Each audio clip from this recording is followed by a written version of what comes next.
Okay, welcome, Sarah Witherspoon from Texas A&M University. It's a pleasure to have you here, uh, talking on support theory for modules and bimodules. Thank you very much for accepting our invitation. Yes, thank you for the invitation. I'm glad to talk with all of you here, and I will be talking about support theory. I'll mostly be focusing on bimodules toward the end, which is some new work that I've done with Øyvind Solberg and Kent Vashaw. But I'm going to give a sort of a general picture for the beginning. So this is just in the general setting of taking, objects that we're interested in algebra and coming up with some topological information to help understand them. So I'll be interested in taking bimodules for algebras and modules for algebras or sometimes specialized to Hopf algebras or objects in monoidal categories more generally, and defining some topological spaces, support spaces that will encode some information. So I just want to give a reminder here at the setting that I'll be working in, monoidal triangulated categories. So just to visualize, a triangulated category is an additive category with an autoequivalence written sigma and called translation, and a class of triangles, which are objects X, Y, Z, and then a shift towards translation to sigma X. And these are morphisms between them, and they're often written in a triangle. That's the term triangulated category, where one of the arrows comes with a shift. So a monoidal triangulated category that I'll be working in is a triangulated category that has a bifunctor, an exact bifunctor that we write as a tensor product, and a tensor identity object that I'll be writing as boldface 1 that satisfies a bunch of properties. There's an associativity, natural isomorphism, and various compatibility properties that I'm not going to put in a diagram. But that's the general setting I'll be working in, monoidal triangulated category. And the next couple of slides, I'll show the main examples I'm interested in. One is coming from bimodules for an algebra, and another is coming from modules for, say, a Hopf algebra, or more generally, a tensor category, finite tensor category. So the first example I want to focus on is coming from a finite tensor category, and I'm interested in the stable category. That's where you're going to get the triangles. So I'll be working over a field K, and just a reminder, a finite tensor category is a locally finite. Okay, so maybe I don't need to go into the adjectives. Basically, this is taking the modules for a finite dimensional Hopf algebra or a finite group and,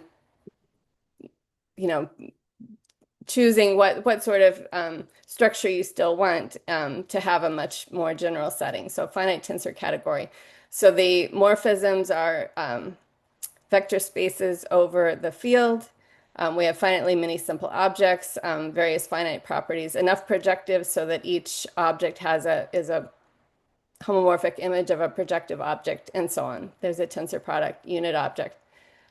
There are also duals, so I'm not going to emphasize the dual objects here in this talk, but they're definitely really important behind the scenes for a lot of the structure. So the main examples I'm interested in are, you have a finite dimensional Hopf algebra, for example, a group algebra. The tensor product on the category of modules is just tensor over the field, and the structure of a module on a tensor product of two modules m and n is given by the coproduct. So Hopf algebra has this coproduct, a map from A to A tensor A. The identity object or the unit object is going to be just the field taken as a module under the map. There's a co-unit map. So there are a lot of other examples that are not coming from Hopf algebra modules, and I will not focus on them in this talk, but I just wanted to mention among these is some categories that Benson, Eddinghoff, and Ostrich came up with in the last few years in positive characteristic. Some symmetric tensor categories, symmetric meaning that if you take the tensor product in the opposite order, that's going to be isomorphic in a very nice way. Um, so they're braided categories where it's isomorphic coming from a braiding. So anyway, there are many examples of finite tensor categories that people are interested in. And you can turn these into triangulated categories by taking an associated category called the stable category. So this is going to have the same objects, but the morphisms are going to be the original set of morphisms, homomorphisms from uh, the morphisms between objects in your finite tensor category, but you're going to mod out by those that factor through projective objects. So that's going to have the effect of making projective objects, all projective objects are going to zero in some sense. Um, so that's that's part of it. So visually, if you start out in your finite tensor category with a short exact sequence of objects, U to V to W, then that's going to end up being replaced by a triangle, U mapping to V, mapping to W, and then to a shift of U or translation of U. And the translation is going to be given by this at the bottom of the page. We're going to embed U into an injective object, X, and then fill in the rest of the sequence. That's going to be the shift of U. So it's a cosyzygy, in other words. Why can you do that in a finite tensor category, just like with a Hopf algebra, finite dimensional Hopf algebra? Projectives are also injective. And so every object will embed in an injective object. And so you get the bottom sequence here, and then you can fill in the diagram um, using properties of injective objects since X is injective. Okay, so anyway, that's how you get the shift from W to that's how you get the map from W to the shift of U. So this is just an example. If you have a finite tensor category, you can turn it into a stable category by just by changing the morphisms a little bit. Okay, so that's one example. The other example I'm interested in most in my recent work is bimodules. So if you start with any finite dimensional self-injective algebra over a field, K, for example, a finite dimensional Hopf algebra is self-injective, meaning that projective modules are also injective. So I'll be interested in the category bimodules. A bimodules, or equivalently modules over this enveloping algebra, A tensor its opposite. And the monoidal, this is a monoidal category. The tensor product is over the algebra itself. So that has some drawbacks because if you're tensoring over the algebra itself, I mean, this may not be exact depending on what the algebra is. So there are some drawbacks, but we can modify the category to get a category satisfying the properties that I mentioned before. So we can take the stable category of that. So meaning we've just got bimodules, the tensor product is over the algebra itself. And now we're going to take morphisms, mod out by those that factor through a projective. So it's the objects are the same as before, the morphisms are a little bit changed. Okay, so we take the stable category of that. That is not quite what we want because we would like the tensor product to be exact. Okay, we would like to take exact sequences to exact sequences when we're tensoring. And so in order to fix that drawback with the category of bimodules, we look at the full subcategory consisting of objects that are projective as modules that are projective as both left modules and right modules. Okay, so you restrict to the left module structure, it's projective. You restrict the right module structure, it's projective. So that's called the left-right projective category. And in fact, then the tensor product is exact there because, well, because these modules are projective on either side if you're just restricting to one. So that does turn out to be an exact tensor product, and this is a monoidal tensor category then. Okay, so I think I've left a lot of details out, but I really wanted to emphasize that this is a category that can replace the category of all bimodules. Um, and it has these nice properties that I want to focus on for the talk. It turns out, though, to be a really tough Sorry. Hi. category. Yes. Good morning. Yeah. So I want. So why this is closed under extensions? I mean, this is obvious or not really? So we're, Oh, it's let's see, we're starting out with, yeah, we're starting out with mo bimodules. yes. Okay. Okay. You mean if The the left left side? right. Yeah. Yeah. Category. You pick a triangle and. Yeah, so it is. It's very early in the morning. Let me see if I can No, sorry. justify that. Let's see. So you have,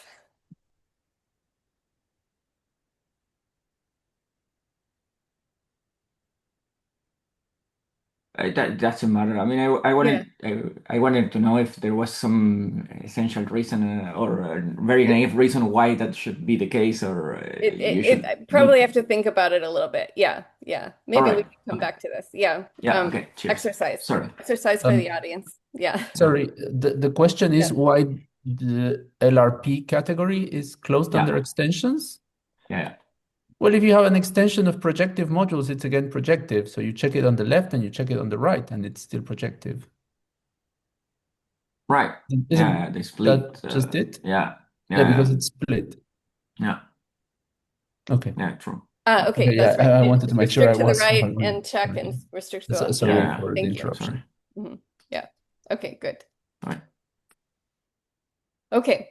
So yeah, so let me go back. So yeah, I'll be interested in this left-right projective category of bimodules, and as I say, it will come up again later in the talk, but I'll be giving some general constructions first. Okay. So I just want to give some definitions in tensor triangular geometry. So this is something that Paul Balmer came up with back in, I guess, 20 years ago.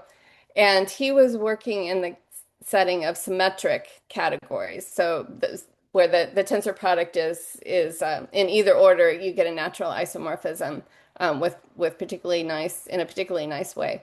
So he was working in that setting. A little bit later, these other were working in the non-commutative, non-symmetric setting. So Bond, Krause, and Solberg, and then Nakano, Vasho, and Yakimov have written a series of papers recently in this non-symmetric or non-commutative setting.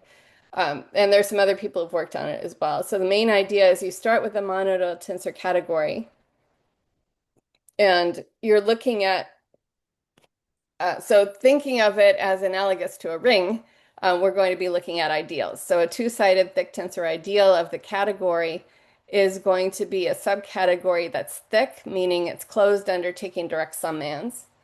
And the ideal part of this is to say that if you have an object U in I and another object X in your whole category, then you tensor either way and you get, again, an object in I. So it's behaving like an ideal in the tensor categories, in the monoidal category setting.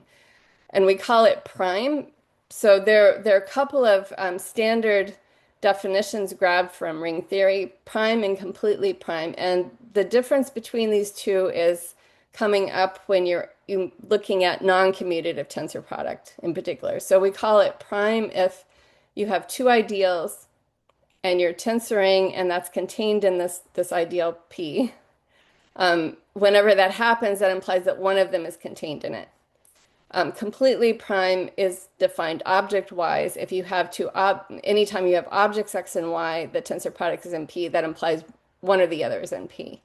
So these two definitions, these are different, as I say, if you have a non-commutative tensor product. And I may say more about that later. So the Balmer spectrum is defined to be the set of all prime ideals, these prime tensor ideals for the monoidal tensor category C. And this is a topological space. The closed sets are defined to be all, so this is V of X. So for every object x of C, you take V of x, and that's defined to be all the primes that x is not in. Okay. So those are going to be called, V of x is called the Balmer support of x, of the object x. So then we'll take arbitrary intersections, and that will be the closed sets. So this is a topological space called the Balmer spectrum and the Balmer support.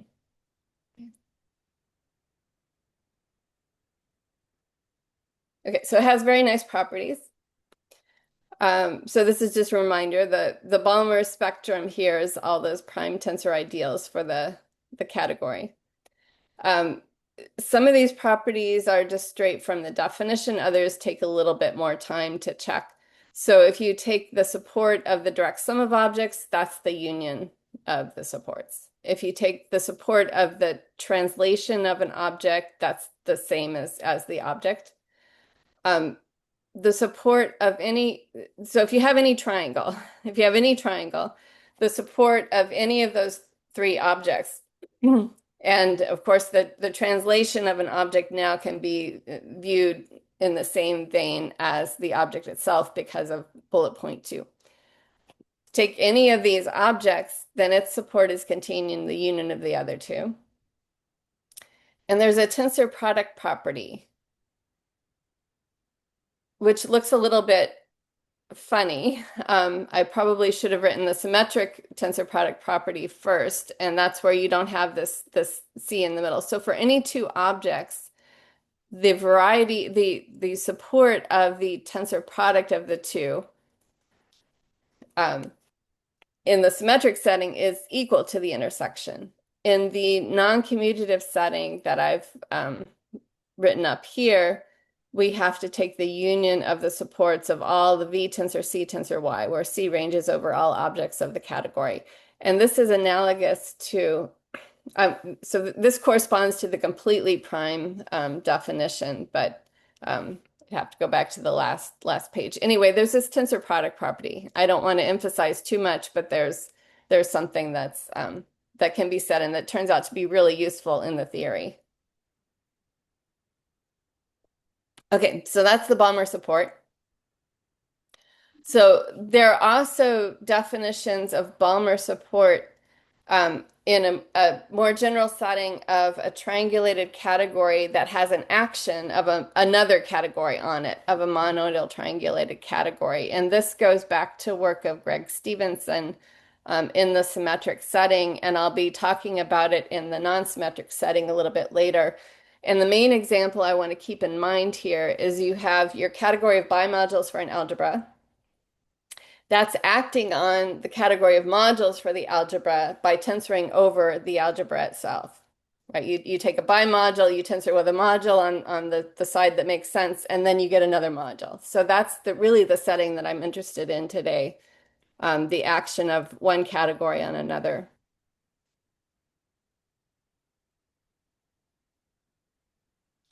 Okay, so here's a question. What do these things look like? You have maybe your category of modules for a Hopf algebra, or you have your category of bimodules, or maybe this left-right projective one. So what does the Balmer spectrum look like, and what do these supports of the various objects look like? Okay, so this actually goes way back in time, a few decades, if you're looking at representations of finite groups. So this is a very historical question. And there, first, the cohomological side was developed and only later connected to this Balmer spectrum. So a partial answer to this question is, in some cases, in some large classes of examples that people have studied, the spectrum and supports are homeomorphic to well understood cohomologically defined spectrum and support spaces. So I've started on the tensor category side looking at prime ideals in the tensor category and what do they look like. But it turns out that it's exactly the same, corresponds to a picture that's well understood on the homological side in some settings like finite group representations and related. Okay, so now I want to switch to the homology. First, I wanted to give an example. Forgot the order of the slides. Yeah, so we'll be switching to the homology in a minute, the cohomological definitions of supports. But first, I wanted to give an example in the non-commutative tensor product, and yeah, the non-commutative monoidal category setting, where it really makes a difference what sort of support you're looking at. So this is a smash coproduct. Goes back to Katz and Molnar. So here you start with two finite groups. One is acting on the other by automorphisms, and you can form a Hopf algebra by tensoring. This is a group algebra, and this is a dual of the other group algebra. This is an algebra just by tensor product. I should have written that in. It's tensor product multiplication.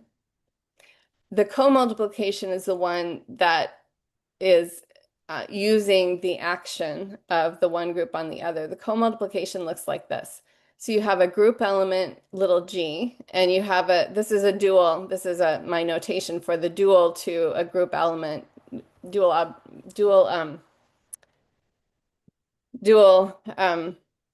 we have the dual basis to the group elements for L. So P sub L is the dual basis element corresponding to L. So ordinarily, the group element, its coproduct would be G tensor G, it's diagonal. But here you can see we have a G, and then there's a group element acting on G, X inverse. This is sum over all elements from L, and so ordinarily P sub L would go to P sub X tensor P sub X inverse L, where the product of those two is L. So the coproduct on this dual of a group algebra is the same as before, but the coproduct on the group piece of it is getting this action. Okay, so that's a long-winded explanation of what that formula is looking like. This has the effect, though, the tensor product structure on the category of modules gets mixed up with the group action. So it's very much non-commutative, the tensor product structure on modules. So yeah, so let me, I think I meant to say a little bit more here. So there's a Hopf algebra. This Hopf algebra turns out to be the dual of a smash product Hopf algebra, which I might have said first. And the category of modules, just as an abelian category, is equivalent to, these are representations of the group tensored with, these are L-graded vector spaces. So as an additive category, as an abelian category, the modules are just looking like that, but it's the tensor product structure that ends up being a little bit different.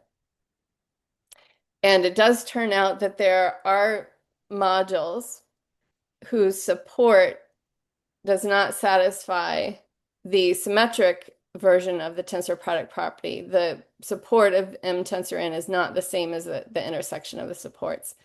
And not every primate tensor ideal is completely prime. At the same time, tensor ideals are understood in terms of homological information. And that goes back to some work I did with Dave Benson some time ago, but has been put into a much larger context in recent work of Nakano, Vashaw, and Yakimov. And so that's what I want to focus on next. And this uses the cohomological spectrum and support.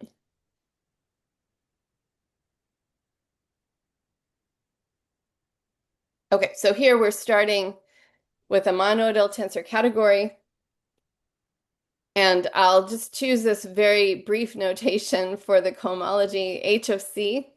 So that's going to be, this is just going to be X of two copies of the unit object, except that, well, I'm thinking of it that way, except that now we're in the triangulated category setting. So we're really viewing this as graded endomorphisms from the unit object to itself. In other words, yeah, in other words, morphisms from one to its various shifts. Okay, so but in the category of representations of Hopf algebra or finite tensor category, we can think of this as X'd. It's just this is the stable version of X'd. Okay, so this is a graded commutative algebra. The graded commutativity comes from arguments, as in a paper of Suarez Alvarez on the Ekman-Hilton argument. And we not only have a graded commutative algebra under a cup product on these morphisms, which is really just there are a couple of different ways to define it, but maybe I won't say any more. It's really just a composition. It can be viewed as a composition. But also we have an action of this cohomology on the cohomology of any other object by taking a tensor product. So we have morphisms from the unit object to some shift. We can just tensor that morphism with any other object X, and that turns out to give you a morphism. The shift behaves well with the tensor product, and so that works. All right, I will be interested in the setting where this cohomology is finitely generated. And this cohomology is finitely generated as a ring, and also the cohomology of any object is finitely generated as a module under this action. Okay, this does not always hold. In particular, one of the settings I'm interested in is bimodules and Hochschild cohomology, and Hochschild cohomology is known not to be finitely generated for some very interesting examples. However, it often is, and so I'm just going to be working in the setting where you do have finite generation. For example, representations of finite group schemes, and many other types of finite dimensional Hopf algebras, the Benson-Eddinghoff-Ostrich examples I mentioned before, and many settings, Hochschild cohomology also.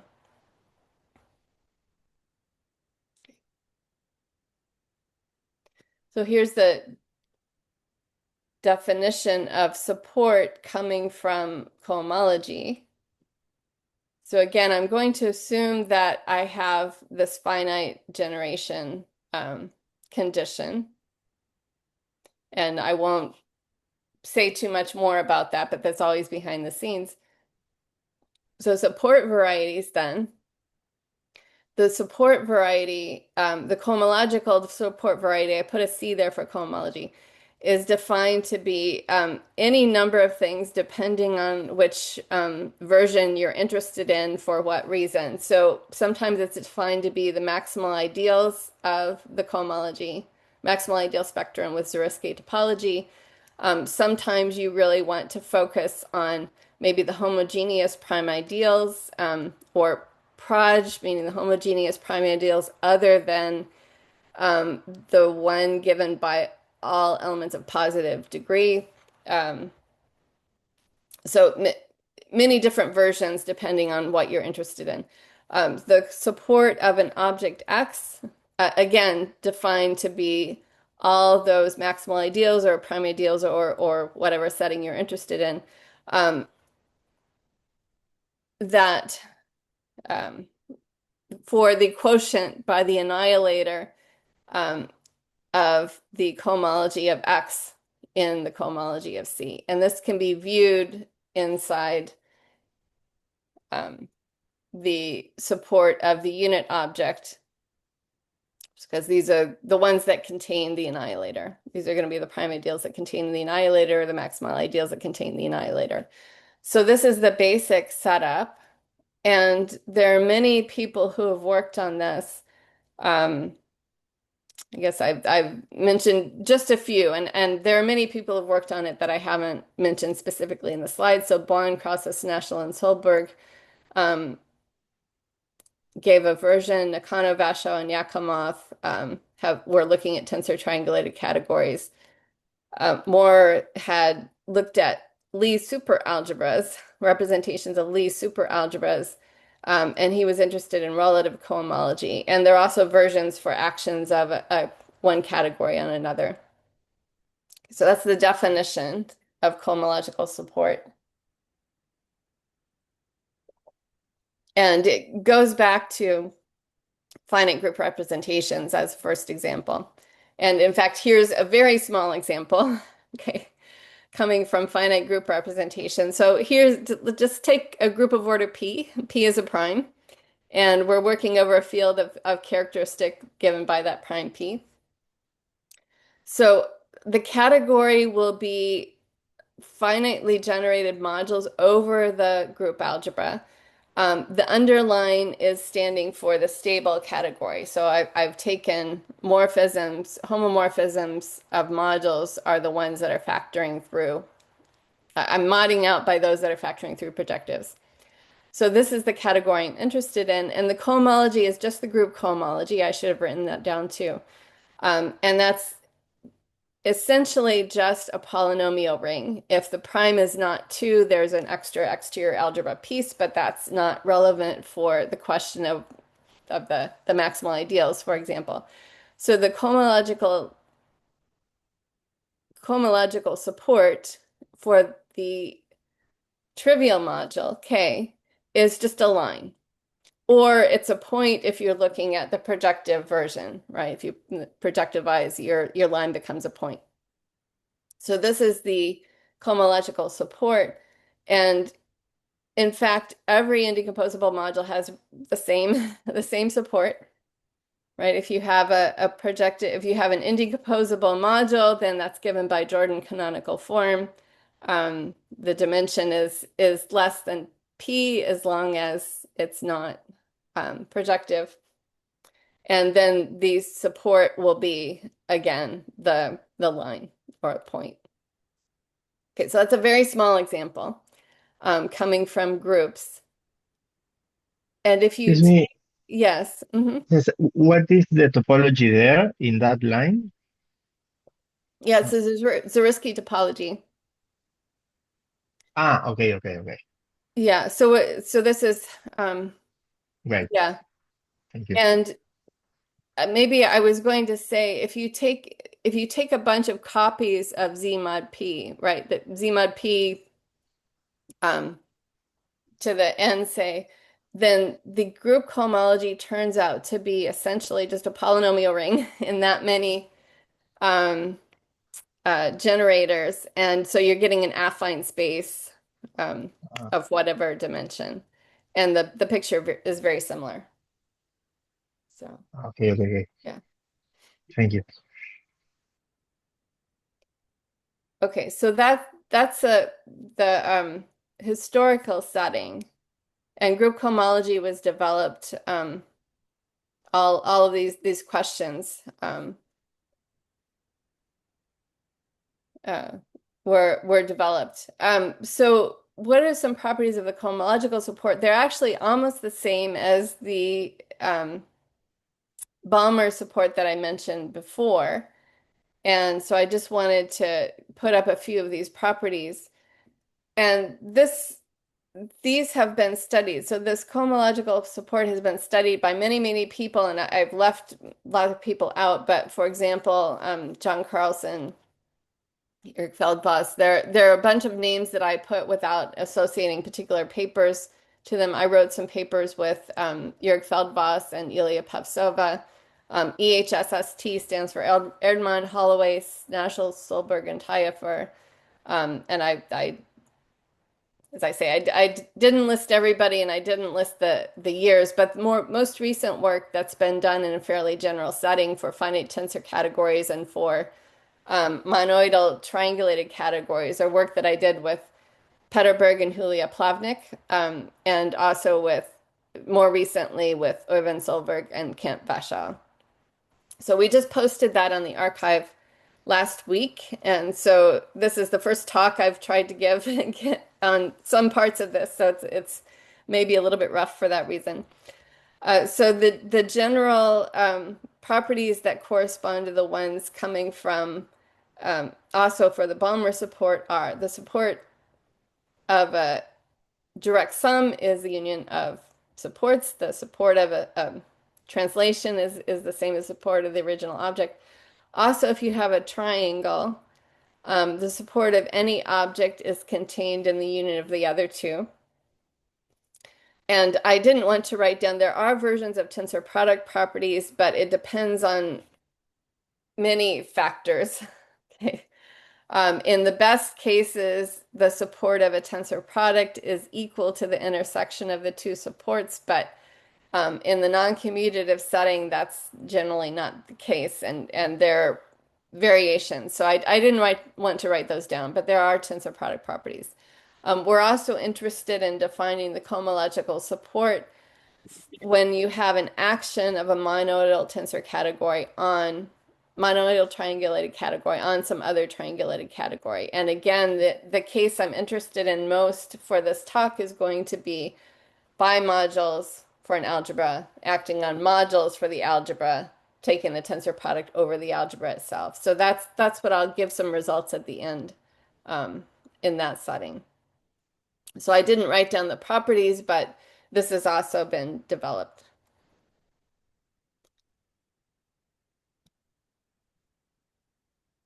Okay, so here's the main goal is to make a connection between these two types of supports, and this has been done in many settings. Generally, need lots of hypotheses for the best connections. But this is work of various people in the group setting, the finite group representation setting, and in the symmetric category setting. There's a bunch of people worked on this: Balmer, Benson, Carlson, Friedlander, Negron, Pevsova, and Ricard. More recent work in non-commutative settings by Nakano, Vashal, Yakimov, and then work that I did with Solberg and Vashal. So under some nice finiteness conditions and some other conditions, but in a fairly general setting, you can define a map from the Balmer spectrum to the cohomological spectrum by taking a prime tensor ideal for the category and sending it to all homogeneous elements of the cohomology whose cone is not in that ideal. So the cone is okay, so if you have a homogeneous element of cohomology, that's really, think of that as a morphism from the unit object to one of its shifts. Okay. Then take the third object in the triangle, call that the cone.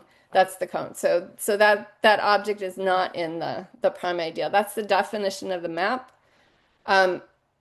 Okay, so I put ...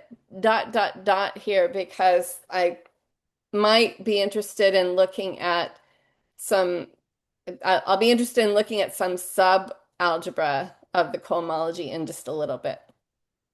But the basic idea is we've got these prime tensor ideals for the category, and we're sending them to some sorts of ideals over there for the cohomology.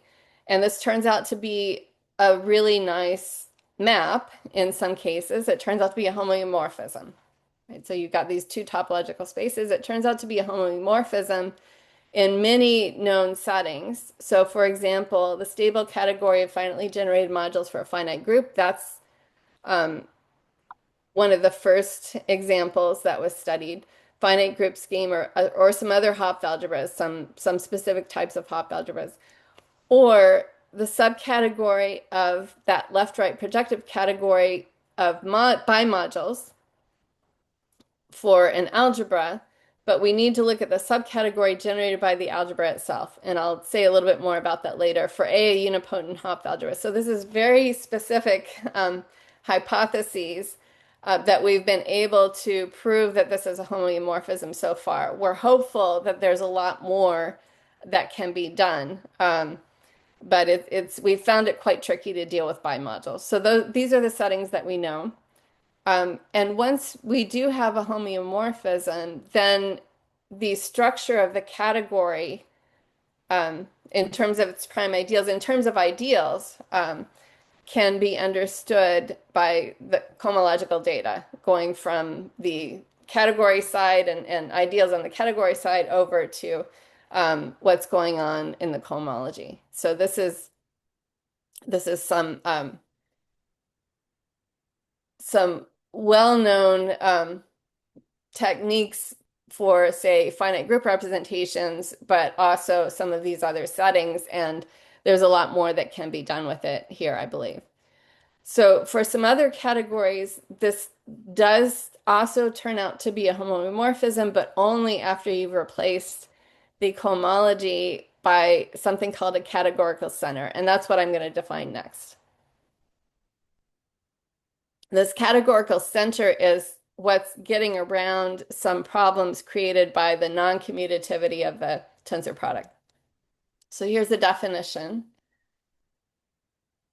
So the categorical center, well, the categorical center with respect to a chosen generating set, S, is the graded subalgebra of cohomology generated by all elements for which this diagram commutes. Okay, so what's going on in this diagram? So we're taking these so elements of homogeneous elements of cohomology are just these morphisms from the unit object to one of its shifts, right? So we're saying we've got a morphism from the unit object to one of its shifts. We're going to tensor with other objects X on either side. So we're tensoring on the right or we're tensoring on the left. And we're applying that function or that morphism F then on either the right or the left. And we're saying that we want it to give the same thing, right? By identifying, so this is the unit object. One tensor X is isomorphic to X. X tensor 1 is isomorphic to X. The shifts have the same property, the same isomorphism property. And we're insisting that if you tensor with this morphism F on either the right or the left, you're going to get the same thing, right? So that's the definition of categorical center. Not all morphisms have this property if your tensor product is not commutative, right? So that's the drawback, but this was also the inspiration that Nakano, Vashaw, and Yakimov had, that, well, maybe you don't want the whole cohomology ring, that's too big because it doesn't behave well somehow with respect to tensor product, and so let's just look at the categorical center. It turns out that that's the right, in some settings, that's the right cohomology ring to look at because it does give you a homeomorphism. So I'll say more about that in a minute. But one interesting fact from their paper is if you take the group of tensor invertible objects in the category, so these are objects where you tensor with another object that behaves as an inverse, right? So these are like units in a ring, the tensor invertible objects in the category. Then the categorical center with respect to some generating set that contains that group of tensor invertible objects is contained in the ring of invariance under that group of the cohomology. And so the example that I gave you before, where you had two groups and one was acting in the other, and you had this Hopf algebra constructing from that, so for that particular example, you end up with a cohomology ring with an action of that I think that group was called L. You're interested in invariance under that group action. And that will end up being the categorical center that has good properties with respect to this support structure that I've been defining. Okay, so that's the categorical center.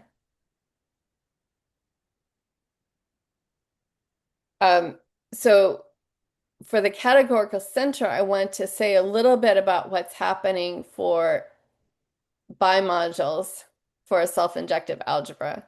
So here, A is a finite dimensional self-injective algebra. I'm interested in that left-right projective category. So those are bimodules that, when restricted to A and action on either the left or the right, are going to be projective. So I think I said this before, but that the cohomology turns out to be the Hawkshaw cohomology, right? Because that's the bimodule cohomology. And the unit object is A itself. Okay, so the categorical center in this setting is a bit restrictive, depending on what algebra you're looking at. And this is just an example to explain that. So if you have any two automorphisms of an algebra, you can define a new bimodule structure on the algebra A itself by saying that elements are going to act by the morphism alpha on the left and beta on the right. So that's a nice bimodule, or maybe it's not nice, but it's a bimodule. And it does turn out to be in this left-right projective category because, so I did not put this down. It turns out that if you have an action by a morphism, by an automorphism on either side, you can shift everything to one side or the other so that you really get an identity morphism on one side or the other. So that's missing from this slide. It does turn out that these are left-right projective.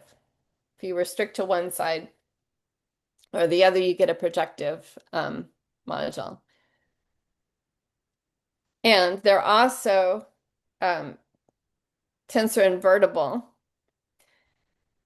And it turns out that the categorical center of Hawkshaw cohomology is contained in the ring of invariance under this automorphism group, as long as you're taking a generating set that includes all of those sort of shifted bimodules.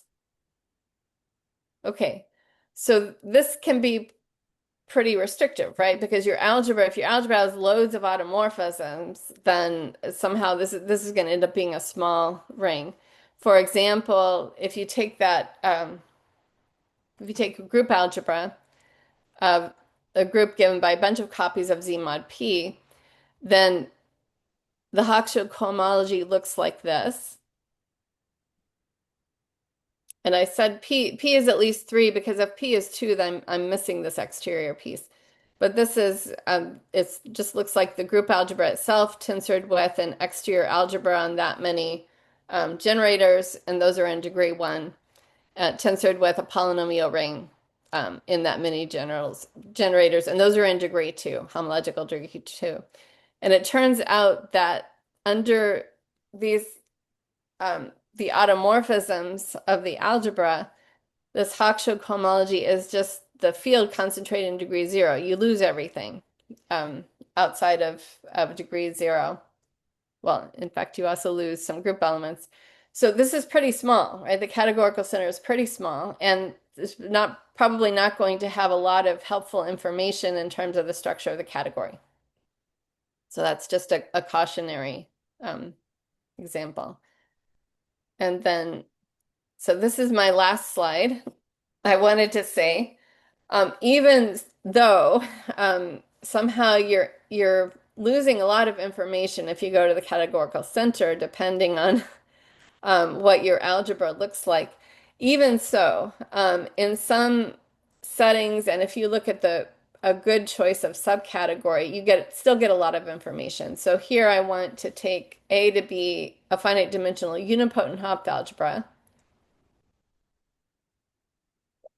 So by unipotent, I mean just has a unique simple module given by the field itself.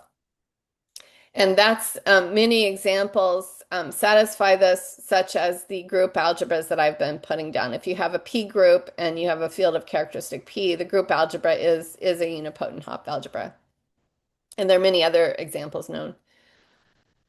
Okay, so I want to look at this left-right projective category of bimodules, but I really want to look at an even smaller subcategory, just the one generated by the unit object. And the reason for doing that is we saw on the previous slide, the left-right projective category itself might be a little bit too big.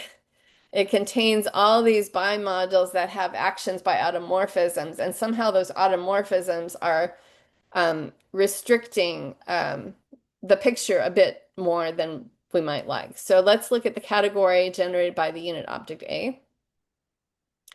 So this category E acts on modules for the algebra by tensor product over A. That's fine.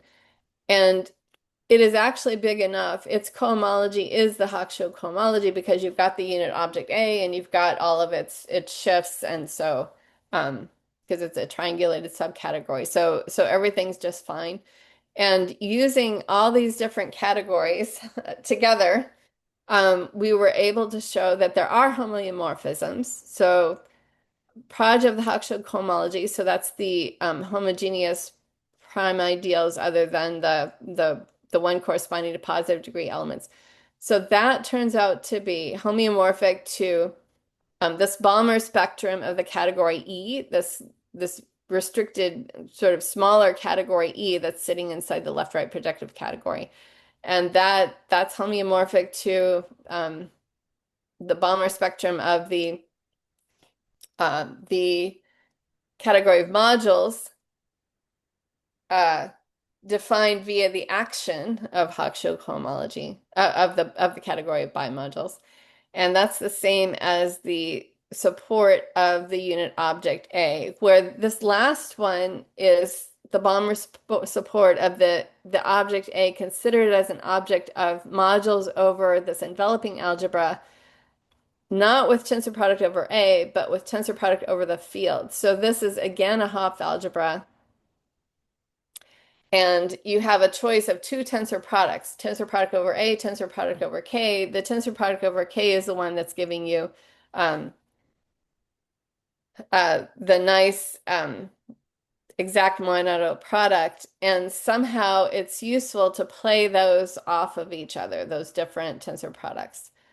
We also get a surjective map so that this left-right projective category, which is a little bit hard to understand, at the very least, we're getting a map from the Balmer spectrum of the module category of A, mod out by the automorphism. So again, that could make it really small, could make it just 1 point in some examples and coming from group representations.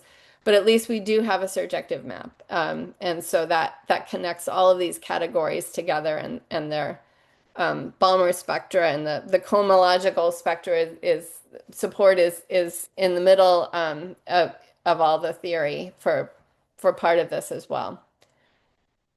Okay, so that was my last slide. I think I've said enough, but maybe one more thing is I think there's a lot more to be done. This is very restrictive hypotheses for the best results that we were able to obtain, and we're still interested in studying more general settings, or talking with people to see what other techniques would be helpful to push this theory a little bit further so that it covers more classes of examples.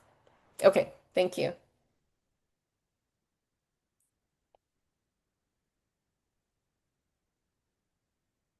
Wow, thank you. Thank you, Sarah. Awesome.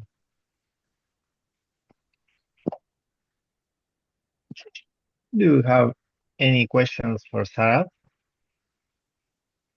I have a question about one of the last things you said. So the monoidal product you're considering here in item 1 is tensoring with over the field, right? Not over A. It depends on which category. Yeah, so category, where is it? So the only one where I'm tensoring over the field is this last one. No, that's right. No, that's not right. These last two. Yeah, these last two, the tensor product is over the field. But for this category E, we're tensoring over the algebra. Yeah, so it Okay, depends yeah, on which one. Mhm. okay, I misunderstood. So, mm, Yeah, so the theory is really so for this result, it's really playing off these two possibilities of tensoring, right? You're tensoring over A itself, the algebra, or you're tensoring over the field.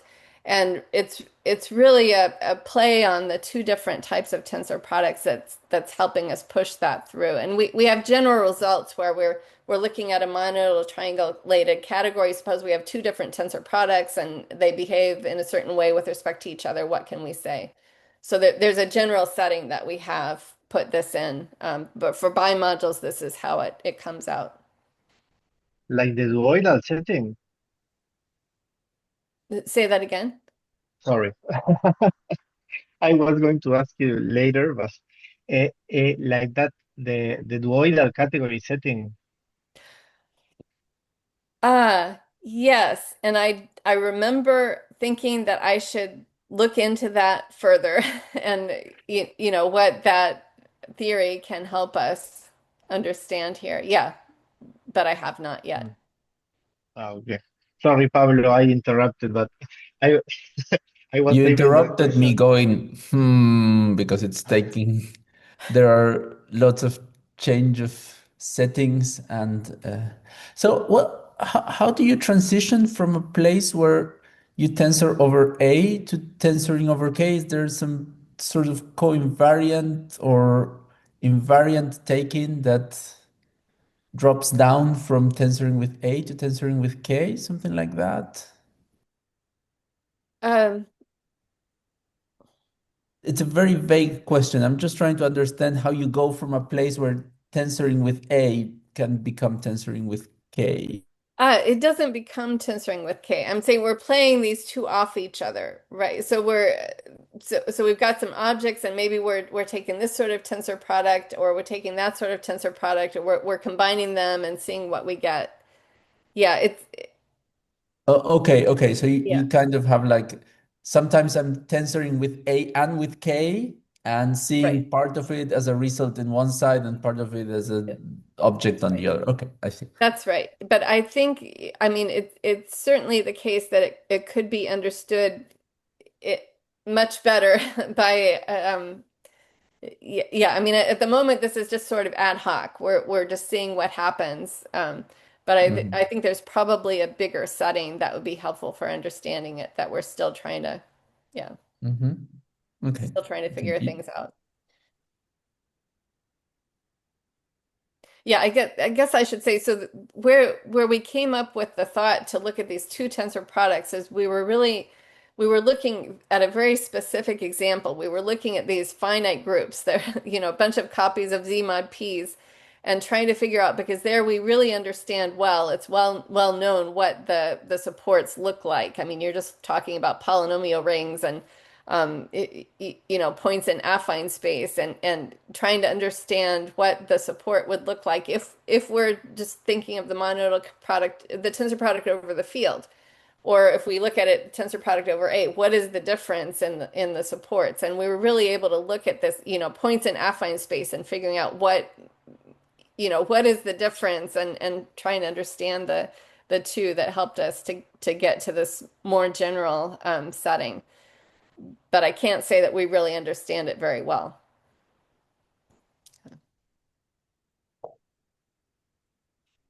in general. Oh, wow, wow. Do you have other questions for Sarah? I have a very naive question, maybe, but if I give you some variety, can you cook up some very big algebra to get this as an or a big module in a big algebra to get this as a Balmer spectrum of something, or not really?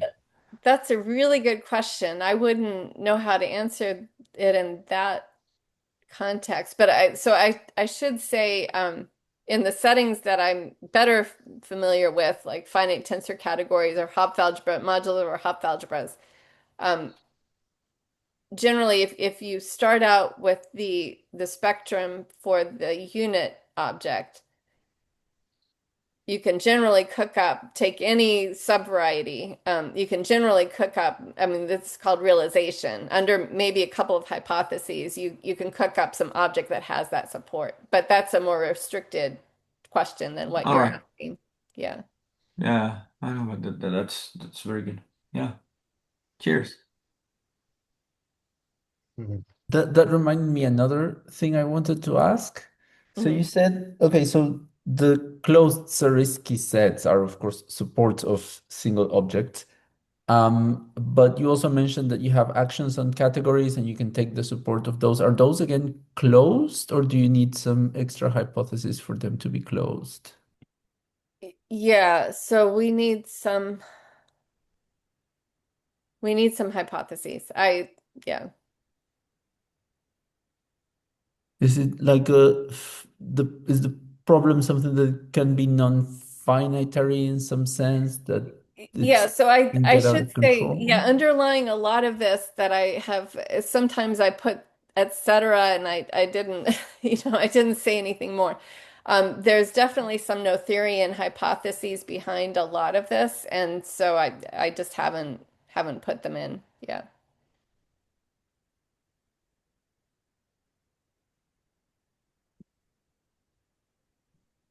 Nice.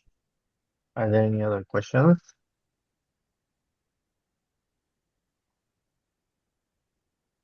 Well, well, if not, thanks, Sarah, again. Thank This you. is really, really nice. Thank you very much. Okay, Awesome. thank you. Bye. Well, bye. Next week we have Jonathan Lindell, Najib's Right. friend.